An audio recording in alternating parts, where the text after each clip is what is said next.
ओम नमः शिवाय। हिंदू धर्म में प्रदोष व्रत का बहुत ही महत्व होता है। प्रदोष व्रत हर महीने की त्रयोदशी तिथि को रखा जाता है। महीने में कुल 2 प्रदोष आते हैं, जैसा कि सितंबर माह में प्रदोष व्रत भी 2 पड़ रहे हैं। प्रदोष व्रत भगवान शिव को समर्पित होता है। हिंदू धर्म में हर महीने के कृष्ण पक्ष व शुक्ल पक्ष की त्रयोदशी को प्रदोष व्रत का विधान है। इस दिन भगवान शिव के साथ माता पार्वती की पूजा विधि विधान से की जाती है। ऐसा मानते हैं कि इस दिन प्रदोष काल में शिव पूजन करने से जातक को मनवांछित फल के साथ साथ सुख समृद्धि और जीवन में सारी कठिनाइयों से मुक्ति, साथ ही संतान सुख का आशीर्वाद भी मिलता है। हर महीने 2 और साल में कुल 24 प्रदोष व्रत किए जाते हैं। इस समय भाद्र मास चल रहा है। भाद्रपद मास के शुक्ल पक्ष की त्रयोदशी 5 सितंबर को सुबह 4:08 से प्रारंभ होगी और 6 सितंबर को सुबह 3:12 पर समाप्त होगी। उदया तिथि में प्रदोष व्रत 5 सितंबर को रखा जाएगा। इस दिन शुक्रवार होने के कारण शुक्र प्रदोष का संयोग बन रहा है।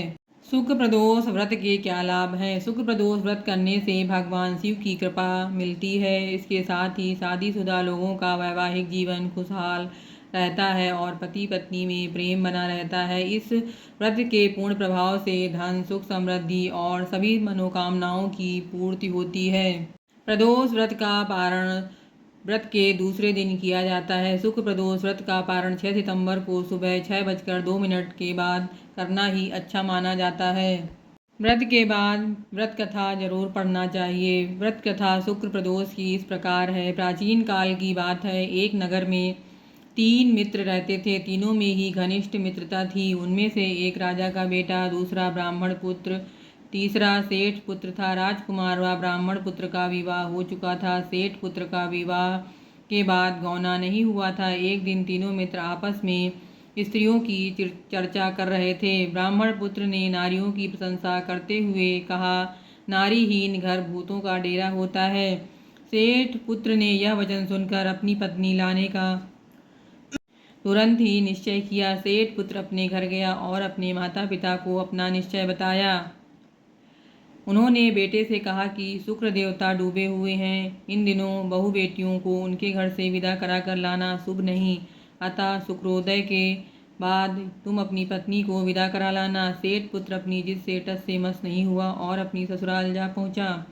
सास ससुर को उसके इरादे का पता चला। उन्होंने उसको समझाने की कोशिश की, किंतु वह नहीं माना। अतः अंत में विवश होकर उनको अपनी कन्या को विदा करना पड़ा। ससुराल से विदा होकर पति पत्नी नगर से बाहर निकल ही रहे थे कि उनकी बैलगाड़ी का पहिया टूट गया और एक बैल की टांग टूट गई। पत्नी को भी काफ़ी चोट आई।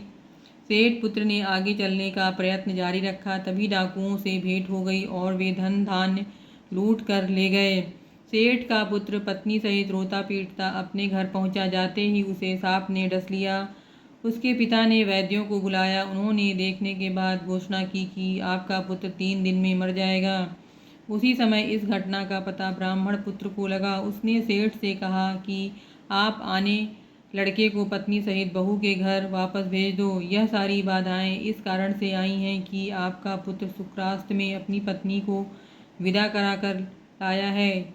यदि यह वहां पहुंच जाएगा तो बच जाएगा। सेठ को ब्राह्मण पुत्र की बात जच गई और अपनी पुत्रवधू और पुत्र को वापस लौटा दिया। वहां पहुंचते ही सेठ पुत्र की हालत ठीक होनी शुरू हो गई। तत्पश्चात उन्होंने शेष जीवन साथ में सुखपूर्वक बिताया और मृत्यु के बाद स्वर्गलोक को गए।